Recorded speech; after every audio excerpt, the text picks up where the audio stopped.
विद्यार्थियों नमस्कार। हम आज पुनः आपके सम्मुख उपस्थित हुए हैं मौलिक अधिकारों पर परिचर्चा लेकर के। हमने पिछले वीडियो में आपके साथ अनुच्छेद 20 की पूर्ण रूप से परिचर्चा किया और जिसमें हमने आपसे किसी अपराध के लिए दोषित के संबंध में संरक्षण की परिचर्चा की, जिसमें आर्टिकल 20(1), आर्टिकल 20(2), आर्टिकल 20(3) की विधिवत परिचर्चा किया। आज उसी कड़ी में विद्यार्थियों हम आपके लिए लेकर के आए हैं अनुच्छेद 21 पर एक संपूर्ण परिचर्चा, जो कि आपको प्रतियोगी परीक्षाओं की लिखित और प्रारंभिक परीक्षाओं में सफलता दिलाए, एक मार्गदर्शन प्रदान करे। वो चाहे परीक्षा आईएएस की हो और चाहे वो परीक्षा यूपी पेट की हो, चाहे बिहार टीचर की हो, चाहे यूपीएसआई की हो, चाहे यूपी पुलिस की हो, कोई भी परीक्षा हो। हम ये समझते हैं हमारे आज की इस वीडियो से कोई ना कोई प्रश्न आपके भविष्य में होने वाली परीक्षाओं से मैच करेगा। आइए हम और आप मिलकर के पढ़ते हैं क्या अनुच्छेद 21, जो हमें प्राण एवं दैहिक स्वतंत्रता प्रदान करता है। आइए हम देखते हैं अनुच्छेद 21 आर्टिकल 21 क्या हमें देता है। पहला प्रारंभिक प्रश्न यही आपसे पूछा जाता है प्रारंभिक परीक्षाओं में, अनुच्छेद 21 में क्या विद्यमान है। तो अनुच्छेद 21 में विद्यमान है प्राण और दैहिक स्वतंत्रता का संरक्षण। क्या है? प्राण एवं दैहिक स्वतंत्रता का संरक्षण। प्रिय विद्यार्थियों, ये मोटी मोटी बात हुई कि अनुच्छेद 1 में एक वाक्य में कहें, अनुच्छेद 21 में यदि एक वाक्य में कहें तो जीवन की रक्षा और शरीर की स्वतंत्रता प्रदान होती है। प्रिय विद्यार्थियों, आइए हम संविधान का पाठ पढ़ते हैं कि मूल संविधान में क्या शब्दावली का प्रयोग किया गया है। अनुच्छेद 21 कहता है कि किसी व्यक्ति को उसके प्राण एवं दैहिक स्वतंत्रता से, किसी व्यक्ति को उसके प्राण और दैहिक स्वतंत्रता से विधि द्वारा स्थापित प्रक्रिया से ही वंचित किया जाएगा। किसी व्यक्ति को उसके प्राण एवं दैहिक स्वतंत्रता से विधि द्वारा स्थापित प्रक्रिया से ही वंचित किया जाएगा। ये इतनी बातें मूल पाठ है। तो अनुच्छेद 21 विद्यार्थियों किसको मिल रहा है? व्यक्ति को मिल रहा है। किसको मिल रहा है? व्यक्ति को मिल रहा। व्यक्ति में नागरिक और अनागरिक, नागरिक और अनागरिक दोनों आते हैं। यानी कि जो राज्य की भूमि पर जितने मानव हैं, वो चाहे देशी हो चाहे विदेशी हो, सबको क्या मिल रहा है? ये अधिकार। कौन सा अधिकार? प्राण और दैहिक स्वतंत्रता के संरक्षण का अधिकार प्राप्त होगा। किसी व्यक्ति को कौन दो अधिकार मिल रहा है? प्राण का अधिकार मिल रहा है, जीवन की स्वतंत्रता मिल रही और दैहिक स्वतंत्रता मिल रही, देह की स्वतंत्रता मिल रही है। कैसे मिल रही है? कि कार्यपालिका अर्थात पुलिस बिना विधि द्वारा स्थापित प्रक्रिया, यानी बिना कानूनी औचित्यपूर्ण आधार के बिना ना तो उसको नजरबंद कर सकता है, ना निरोध कर सकता, ना उसका प्राण अपहरण कर सकता है। अर्थात जीवन का अधिकार अनुच्छेद 21 प्रदान करता है। ये अनुच्छेद जो है कहता है कि व्यक्ति को ये जो दो स्वतंत्रताएं हैं किस पर आश्रित है? एक विधि और स्थापित प्रक्रिया। जब तक कोई कार्यपालिका, स्टेट एक्टर, राज्य का कोई अभिकर्ता जब तक दो बातों का पालन नहीं करेगा। किन दो बातों का? एक विधि और दूसरा स्थापित प्रक्रिया। दूसरा स्थापित प्रक्रिया। विधि और स्थापित प्रक्रिया का यदि पालन नहीं करेगा तो वो क्या नहीं कर सकता, किसी के प्राण और दैहिक स्वतंत्रता, प्राण और दैहिक स्वतंत्रता से खिलवाड़ नहीं कर सकता।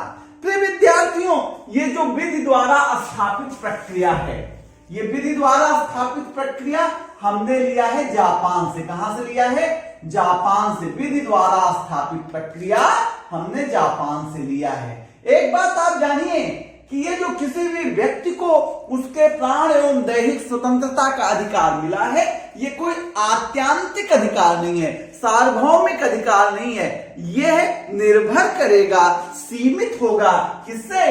विधि द्वारा स्थापित प्रक्रिया से सीमित किया जा सकता है। ये जो विधि द्वारा स्थापित प्रक्रिया है, जिसको due procedure established by law कहते हैं। क्या कहते हैं? Due procedure established by law कहते हैं। ये हमने जापान से लिया है। और एक ऐसे ही एक शब्द और है, ड्यू प्रोसेस ऑफ लॉ।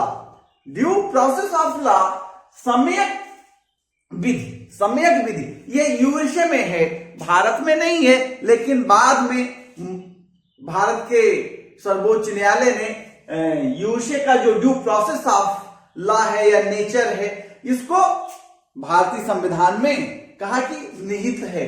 अब भारत के संविधान में दोनों निहित मान लिया है। क्या? ड्यू प्रोसेस ऑफ नेचर या लॉ, सम्यक विधि और विधि द्वारा स्थापित प्रक्रिया, दोनों को ले लिया है। लेकिन मूल संविधान में ड्यू प्रोसेस ऑफ नेचर नहीं है। लेकिन अमेरिका के संविधान में 15वें और 16वें संशोधन में शायद, या 15वें 16वें खंड में इसको स्वीकार कर लिया गया है। तो विधि द्वारा स्थापित प्रक्रिया शब्द हमने कहां से लिया? जापान से लिया। ये जो किसी व्यक्ति को उसके प्राण और दैहिक स्वतंत्रता से विधि द्वारा स्थापित प्रक्रिया, विधि द्वारा स्थापित प्रक्रिया से ही वंचित किया जाएगा। ये लाइन, ये पंक्ति हमें मैग्ना कार्टा की याद दिलाती। किसकी याद दिलाती है?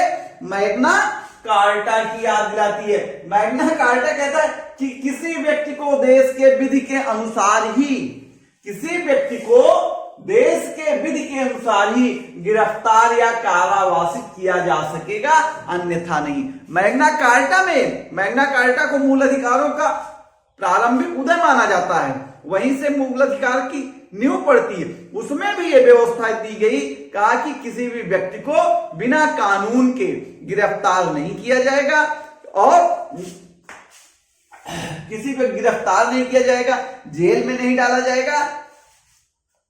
कब से कब डाला जाएगा? देश की विधि के अनुरूप ही डाला जाएगा, अन्यथा नहीं डाला जाएगा। तो हमारा जो अनुच्छेद 21 है, डीडी बसु कहते हैं कि ये मैग्ना कार्टा के अनुरूप दिखलाई पड़ती है। यहां एक बात आप जानिए, अनुच्छेद 21 का मतलब है कि शारीरिक क्षति, कोई भी शारीरिक क्षति बिना विधि के औचित्य के संभव नहीं है। कोई भी शारीरिक क्षति आपको पुलिस तब तक नहीं मार सकती जब तक कि उसके पास एक युक्तपूर्ण औचित्यपूर्ण विधि ना हो, कानून का बेश ना हो, आपको पुलिस मार नहीं सकती। क्योंकि आपको अनुच्छेद 21 से अधिकार प्राप्त है कि शारीरिक क्षति को बिना विधिक औचित्य के कोई भी कार्यपालिका नष्ट नहीं कर सकती जब तक कि उसके समर्थन में कोई कानून ना हो। यहां ये जो दैहिक स्वतंत्रता है, बिना विधि के आपको कोई गिरफ्तार कर लेता है, तो इस दैहिक स्वतंत्रता की सुरक्षा के लिए आर्टिकल 32 का बंदी प्रत्यक्षीकरण लागू हो जाता है।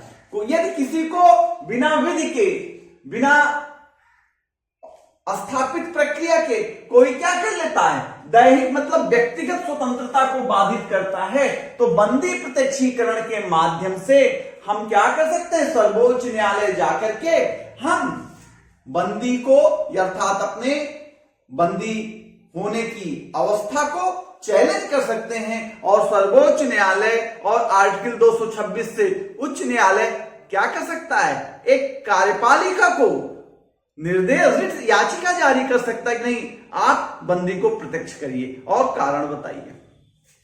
ये इतनी बातें हैं। और हम आपसे बात कर रहे थे कि ये जो अनुच्छेद 21 है इस पर 1950 में ए.के. गोपालन वर्सेस मद्रास केस आया। कौन सा केस आया? ए.के. गोपालन वर्सेस मद्रास केस आया।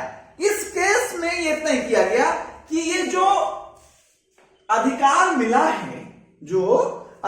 मिला है व्यक्तियों को, ये कार्यपालिका के विरुद्ध मिला है, व्यवस्थापिका के विरुद्ध नहीं है। तो गोपालन केस में कहा कि विधायिका चाहे तो कानून बना सकती है और कानून बना करके स्वतंत्रता से वंचित कर सकती है। लेकिन क्या कर सकती है? ए.के. गोपालन केस वर्सेस मद्रास 1950 में कहा कि विधायिका चाहे तो कानून का निर्माण करके दैहिक स्वतंत्रता से व्यक्ति को क्या कर सकती है? वंचित कर सकती है और उसे न्यायालय में चैलेंज नहीं किया जा सकता। लेकिन अमेरिका में ऐसा नहीं था, वहां सम्यक प्रक्रिया ड्यू प्रोसेस की बात कही गई है। भारत में ऐसा नहीं था। भारत तो इंग्लैंड से प्रभावित था और इंग्लैंड में कोर्टों को विधायिका के कानूनों को की न्यायिक समीक्षा का कोई अधिकार नहीं था, इसलिए भारत में भी ऐसा नहीं था। लेकिन इसी ए.के. गोपालन वर्सेस मद्रास केस में यह तय हो गया कि ये जो दैहिक स्वतंत्रता है, जो व्यक्तिगत स्वतंत्रता है, ये शारीरिक स्वतंत्रता से संबंधित है। दैहिक स्वतंत्रता मतलब शरीर की स्वतंत्रता है और यह दैहिक स्वतंत्रता का जो संरक्षण है ये झूठी गिरफ्तारी और निरोध का, झूठी गिरफ्तारी और नजरबंदी का क्या करता है? विरोध करता है। प्रिय विद्यार्थियों, आपको बात समझ में आई कि जो व्यक्तिगत स्वतंत्रता है एक प्रकार की शारीरिक स्वतंत्रता है जो गिरफ्तारी और झूठे निरोध से बचाता है। और यही बात कूपर केस में भी आई। जब कूपर केस चला तो ए.के. गोपालन केस में यह तय हो गया था कि व्यक्तिगत स्वतंत्रता केवल देह की स्वतंत्रता है, शरीर की स्वतंत्रता है। लेकिन जब कूपर का केस चला तो कूपर के केस में सुप्रीम कोर्ट ने तय किया कि नहीं, व्यक्तिगत स्वतंत्रता में केवल शरीर की स्वतंत्रता नहीं है, अपितु आर्टिकल 19 में जो और 6 स्वतंत्रताएं दी गई, 19 का, 19 खा, 19 गा, 19 घा, 19 अंगा, चा में है नहीं, छा, वो सारी स्वतंत्रताएं आर्टिकल 21 में निहित हैं। यही स्थापना खड़ग सिंह के केस में भी स्थापित हुई कि क्या कि आर्टिकल 19 की स्वतंत्रताएं व्यक्तिगत स्वतंत्रता अर्थात दैहिक स्वतंत्रता में स्थापित।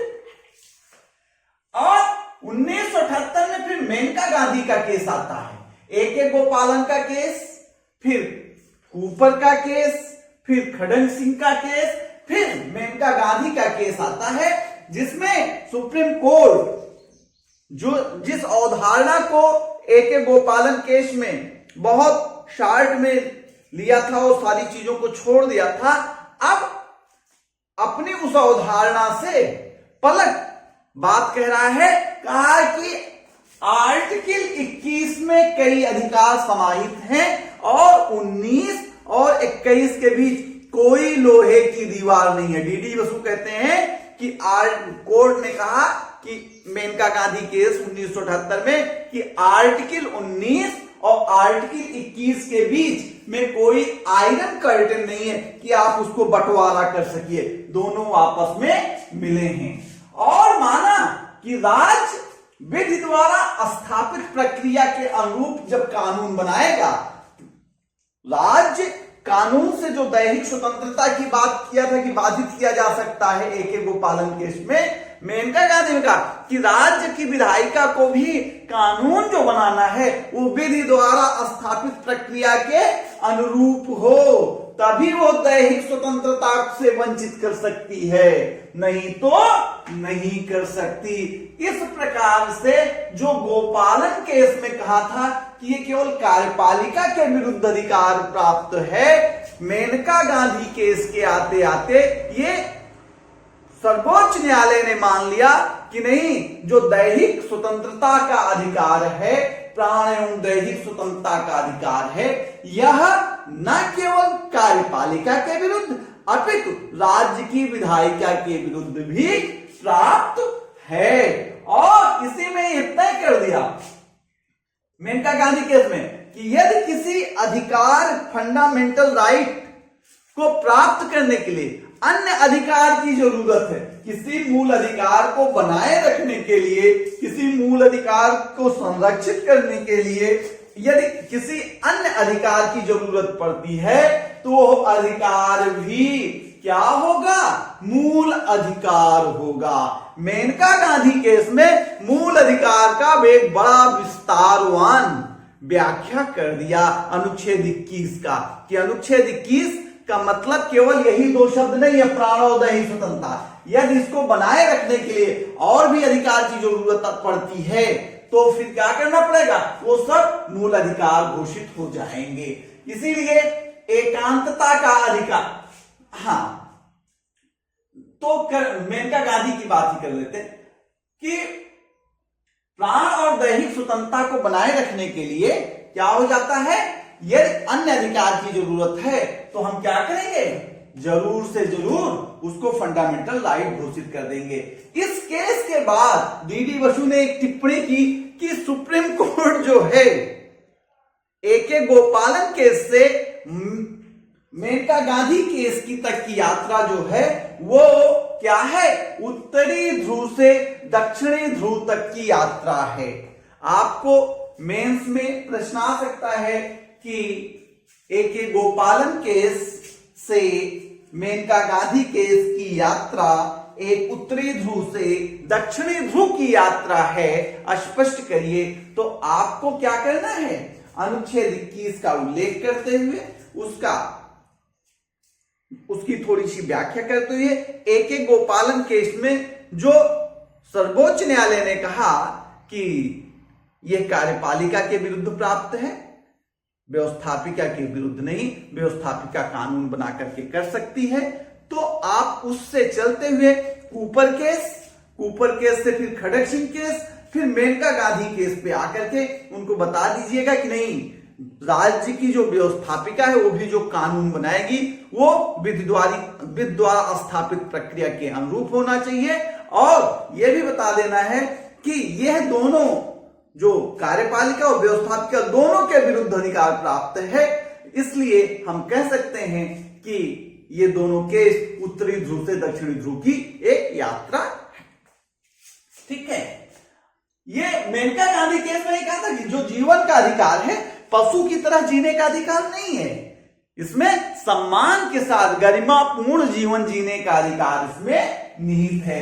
तो अनुच्छेद 21 में क्या निहित है, गरिमा के साथ जीवन जीने का अधिकार, एकांतता का अधिकार। पीयूसीएल पर केस था 1997 का, जिसमें क्या दिया गया, एकांतता का अधिकार दिया गया। क्या दिया गया, एकांतता का अधिकार किसमें, आर्टिकल 21 में।